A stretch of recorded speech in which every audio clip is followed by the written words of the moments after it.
There is a room inside you that you sealed off years ago. You told yourself it was never really there. You built a wall over the doorway so smooth, so convincing, that even you forgot you were the one who built it. And this week, without your permission, without a warning knock, the lock on that door breaks on its own. If you have felt strange these past few days, not sick, not sad exactly, just off, like you're standing in a house where someone quietly moved the furniture while you were sleeping. This is why. You are not imagining it. Something has shifted in the architecture of your life, and your body noticed before your mind caught up. Maybe you've been sleeping differently. Maybe a name you haven't thought about in months walked back into your head uninvited, mid-shower, mid-drive, mid-nothing. Maybe you looked at a life you built with your own two hands and felt, for just a second, like a stranger standing in someone else's hallway. Let me tell you exactly what this feels like from the inside, because if you're experiencing even half of this, you need to know you're not losing your mind. It's a low, persistent restlessness that doesn't match anything happening on the surface of your life. It's waking up at the same strange hour for no reason, 3 nights in a row. It's crying at something small, a song, a smell, a stranger's kindness, and not fully understanding why it hit as hard as it did. It's looking at people you love and suddenly seeing them more clearly, both the good and the parts you'd quietly stopped examining. None of that is a malfunction. That's demolition. And demolition, before anything gets rebuilt, always looks and feels like chaos from the inside. Here is what's actually happening, and I want to walk you through it properly, because this isn't vague cosmic weather. This is specific. Mercury has spent weeks moving backward through Cancer, the sign of home, memory, and emotional foundation. Retrograde doesn't mean disaster, whatever you've been told. It means review. It means the universe pulled the blueprints back out of the drawer and said, look again, before you build anything else on top of this. Every conversation that resurfaced, every old memory that showed up uninvited at 2 in the morning, every person from your past who suddenly crossed your mind for no reason you could name. That wasn't random. That was inspection. That was Mercury, walking the halls of your emotional house with a flashlight, checking which walls are load-bearing and which ones were only ever wallpaper pretending to be structure. You don't get to choose which rooms it checks. It checks all of them. That's why this has felt, at times, like too much at once. And now, right in the middle of that inspection, a new moon rose in Cancer. A dark, quiet, fertile new moon that doesn't ask you to build something new so much as it asks you to finally finish something old, something you started once and quietly set down, a dream you stopped defending in arguments you got tired of having, a version of your life you stopped fighting for because it got complicated, or because someone told you it was unrealistic, or because you got tired and tired slowly turned into forgetting, the way it always does. That new moon didn't erase the blueprint. It just reminded you it's still there, rolled up in a drawer somewhere you stopped opening, still valid, still waiting for you to pick the pencil back up. Underneath all of it, something quieter and stranger has been happening. Neptune, the planet that governs illusion, dreams, and everything blurry about being human, turned retrograde. When Neptune moves forward, it fogs things. It softens edges, blurs truth into comfortable half-truths, lets you believe things because believing them was easier than facing what was real. But when Neptune turns around and starts moving backward, the fog doesn't get thicker. It gets thinner. Things you were mistaken about a person, about a situation, about yourself, start to come into focus, sometimes gently, sometimes all at once. Like a window, wiped clean after months of grime, you'd stopped noticing was even there. You might find yourself rereading an old text message and finally seeing the tone you missed the first time. You might find yourself looking at a job, a friendship, a habit you defended for years, and thinking, quietly, was that ever actually what I thought it was? And this particular stretch of weeks matters more than most, because these forces aren't operating one at a time. Mercury's review, the new moon's invitation, Neptune's clearing fog, they're overlapping right now, stacked on top of each other like scaffolding around the same building. That's rare. Most months, you get one kind of pressure at a time, something manageable, something you can absorb without much disruption. This particular window is layered, which is exactly why it feels heavier than an ordinary week, and exactly why what surfaces during it tends to be bigger than a passing mood. When the scaffolding comes down again, and it will, these things always ease, whatever got exposed while it was up will either be addressed or it will get quietly boarded over again until the next time conditions align this precisely, which won't be for a while. This is the part almost nobody talks about, because it's not comfortable content. It's not manifest your dream life content. It's the unglamorous structural truth that before you can build anything real, you have to see what you are actually standing on. And most people never do this. Most people spend their whole lives decorating a house with a cracked foundation, hanging pictures straighter and straighter on walls that are slowly leaning, repainting the same room every few years, and calling it change, because looking at the foundation feels too much like admitting something is wrong. It's easier to blame the paint. It's easier to blame the furniture. Almost nobody wants to go down into the basement with a flashlight and actually look at what the whole house is sitting on. You are not most people. If you're still here, if this hasn't bored you into scrolling away already, some part of you already knows that. Call it intuition. Call it exhaustion with pretending. Call it whatever you want. You are one of the ones this window is actually for. Not because you're chosen by luck, and not because the universe likes you more than it likes anyone else, because you're one of the few willing to look directly at the parts of your own architecture that everyone else papers over. That's the actual criteria. Not luck, not deserving it more. Willingness. You showed up. That's the whole test, and you're already passing it just by being present for this.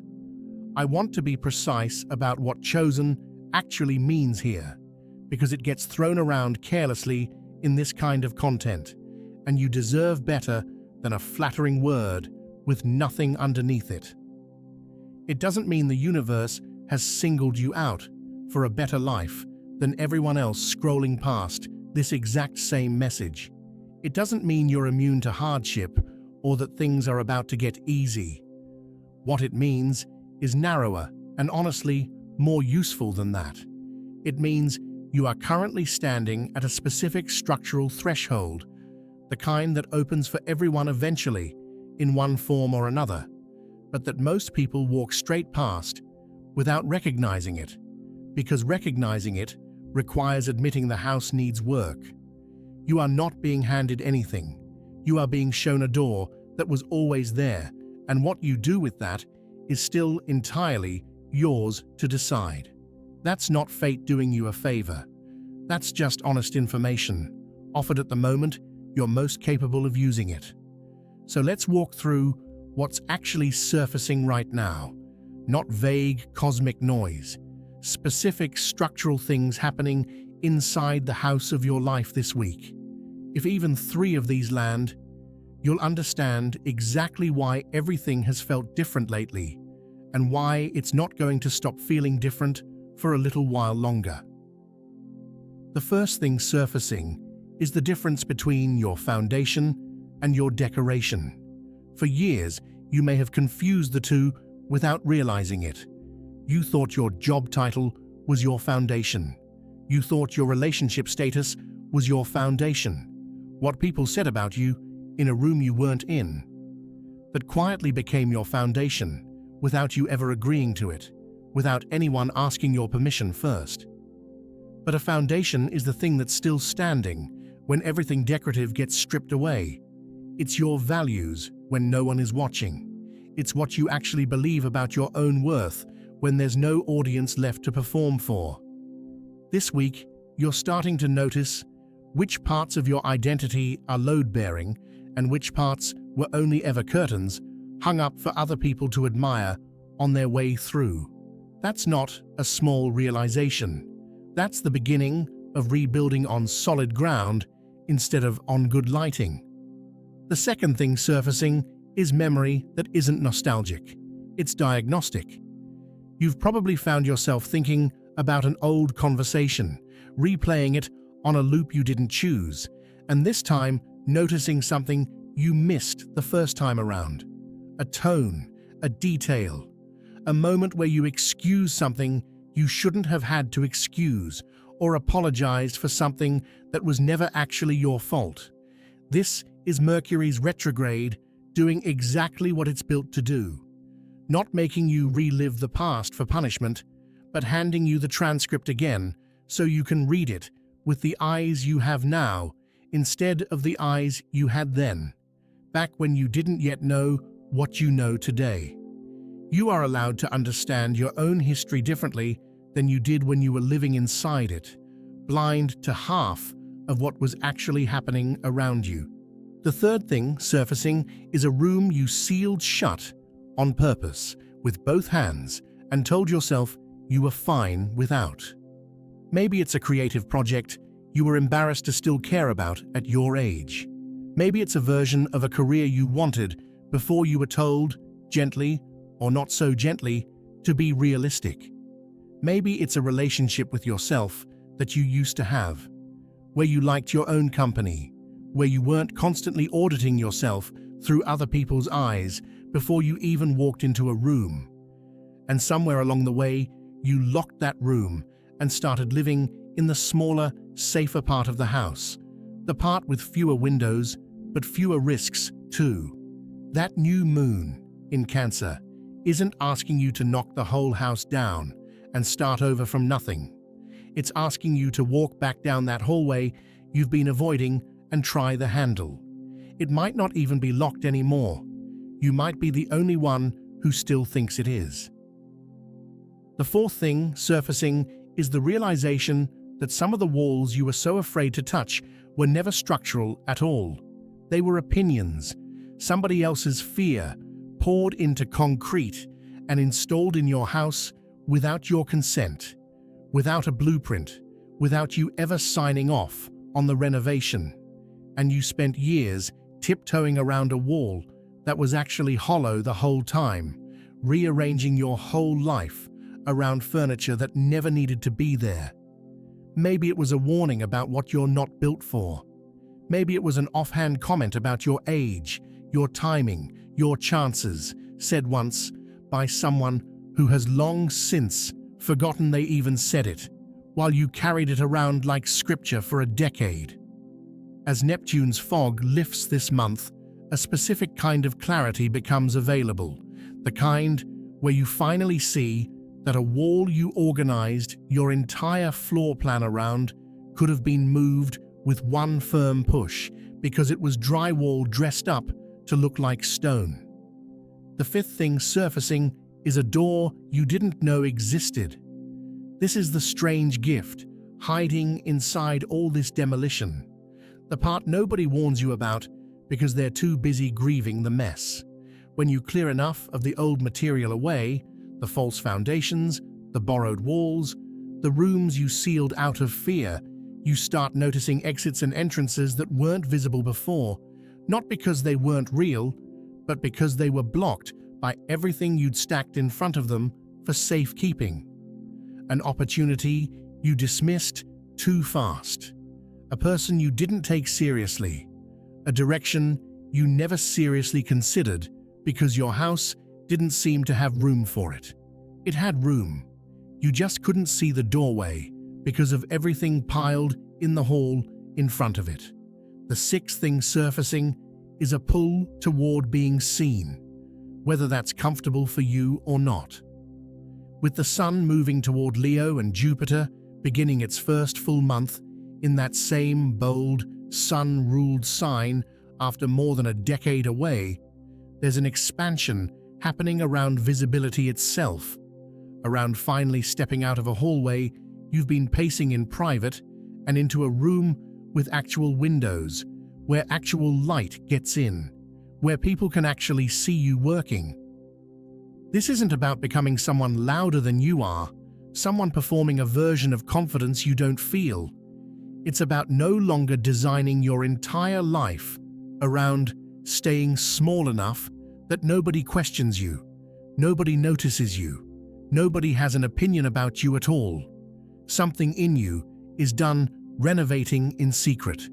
The seventh thing surfacing is a growing intolerance for noise that isn't yours. You may have noticed yourself getting unusually tired around certain conversations, certain group chats, certain rooms you used to sit in comfortably. That's not you being difficult. That's the same clearing process happening on the level of sound instead of structure.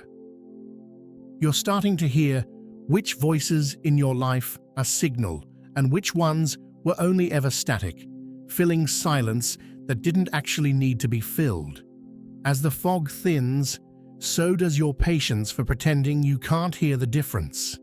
The eighth thing surfacing, and this one tends to arrive quietly, almost embarrassingly, is grief for time you thought you wasted. A version of you that spent years building on a foundation you now recognize as someone else's design. This grief is not a setback. It's proof the inspection worked.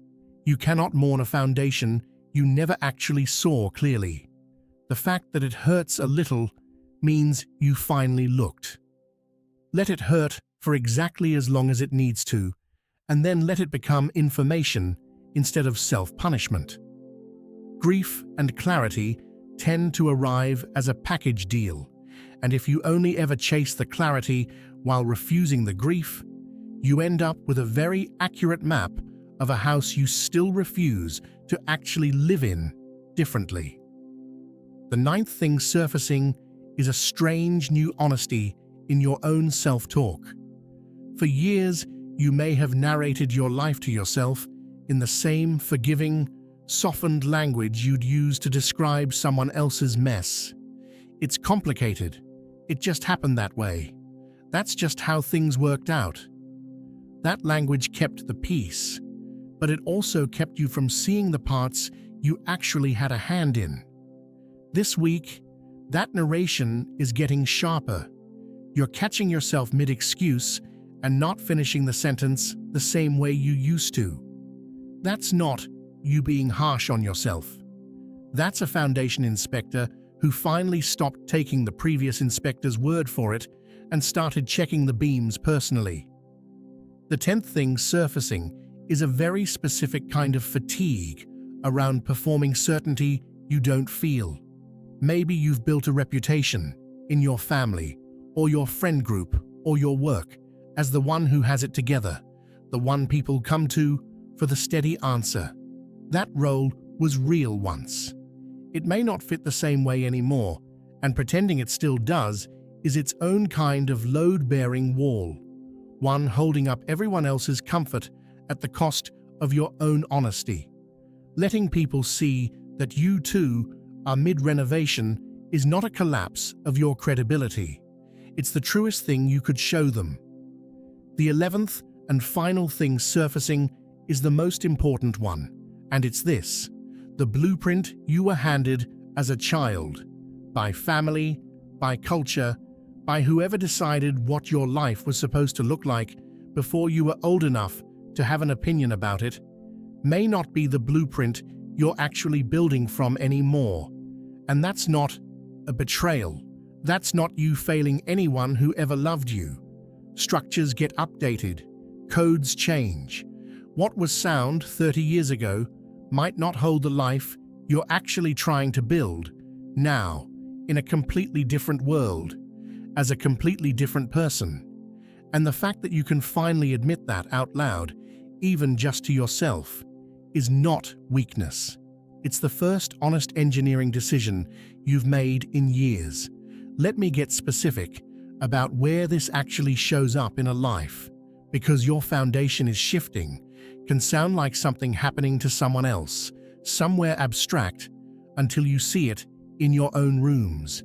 It shows up in a relationship where you've quietly stopped bringing up the thing that bothers you because bringing it up used to cause more damage than staying quiet ever did. And this week, staying quiet suddenly feels heavier than the conversation you've been avoiding. It shows up at work, in a job that looked, from the outside, like exactly what you were supposed to want, and yet lately you sit at your desk and feel like a guest in your own career, going through motions someone else designed. It shows up with family, in a role you were assigned before you were old enough to negotiate it. The responsible one, the easy one, the one who doesn't need anything.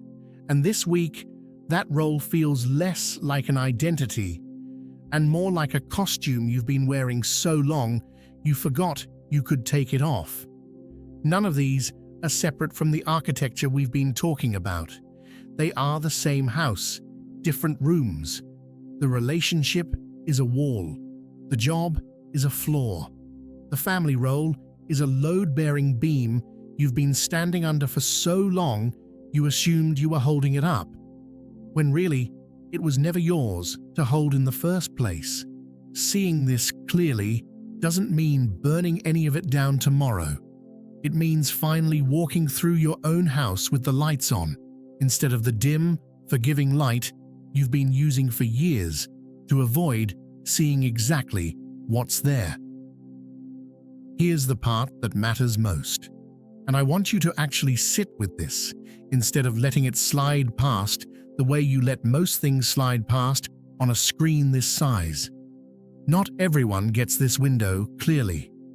Some people will feel this exact same shift, the restlessness, the resurfacing memories, the sudden urge to reopen an old dream, and they'll misread it completely.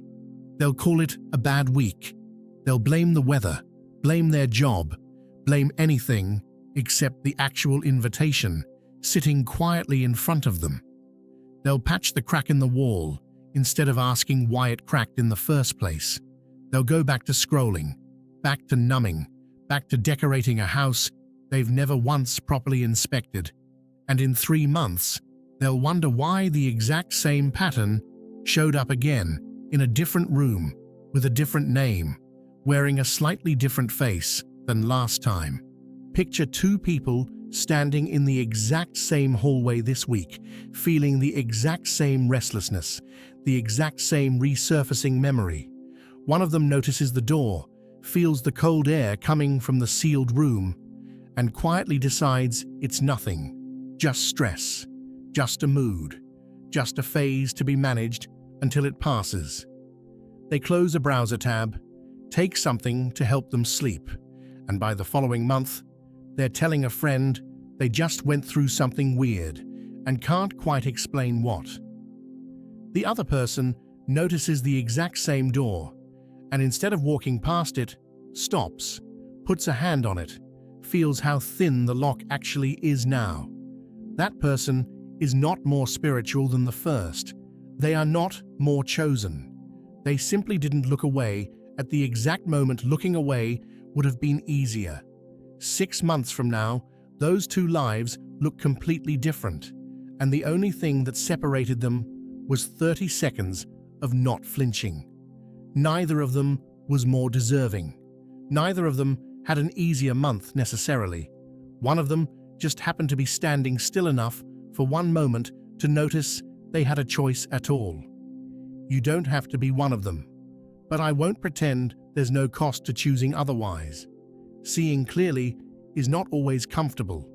Once you notice which walls in your life were never load-bearing, you can't unnotice it.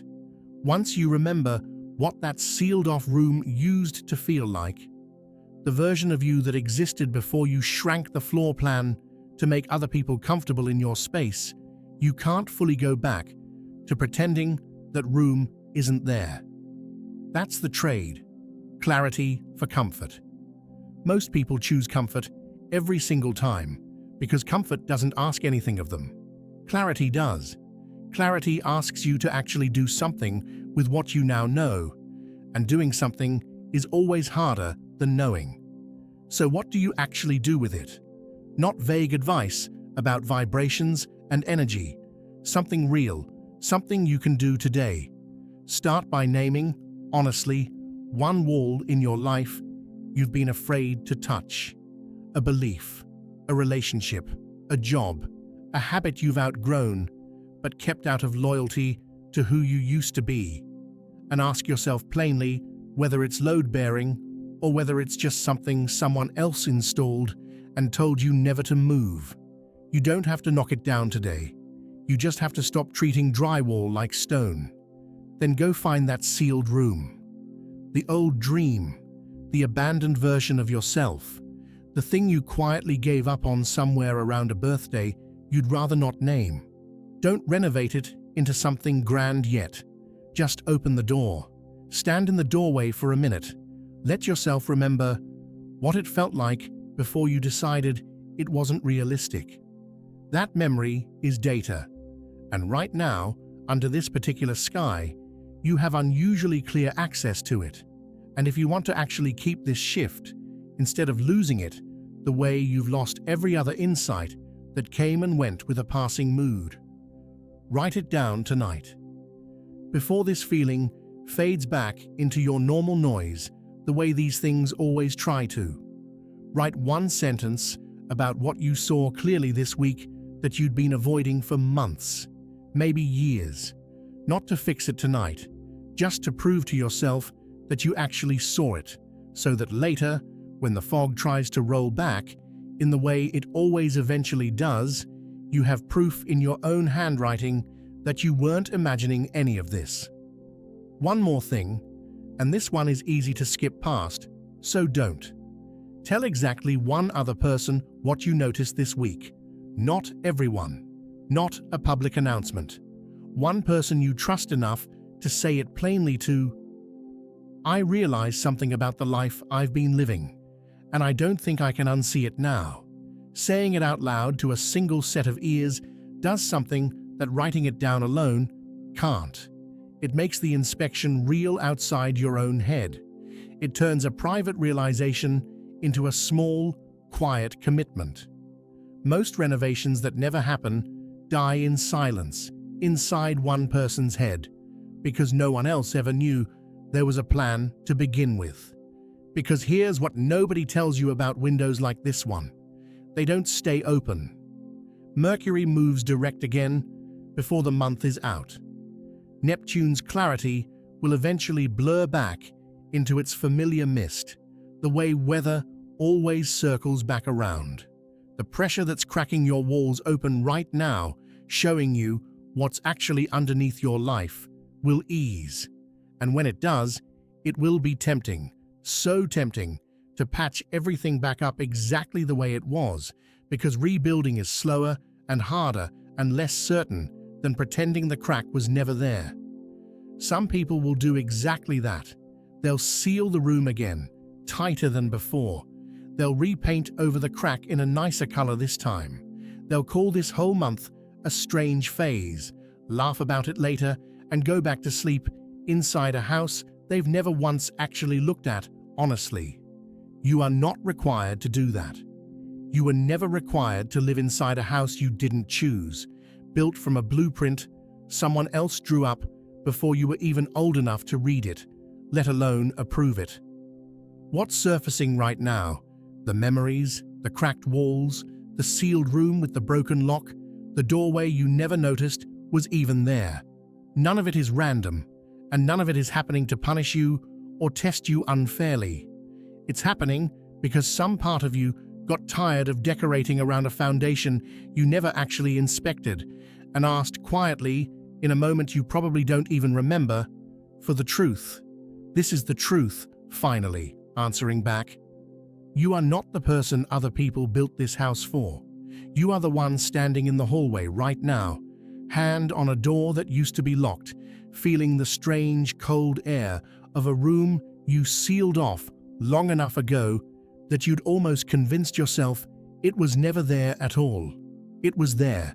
It was always there, waiting, patient, unbothered by how long you took. And today, right now, it's open. Walk in. See what's actually yours, underneath everything you inherited and everything you were told to want. Then decide, with clear eyes, for the first time in a long time, what you're going to build next. Not from someone else's blueprint. Not from a design you never agreed to, but from the foundation you just found underneath everything you thought you already knew about your own life. You don't need to have this fully figured out by tonight. Nobody rebuilds a house in an evening, and anyone promising you an overnight transformation is selling you a different kind of illusion than the one you just cleared away. What you need tonight is smaller and far more honest than that. You need to stop pretending you didn't notice. That's it. That's the whole first step. Not the demolition, not the redesign, not the brand new version of your life you'll eventually build in that room.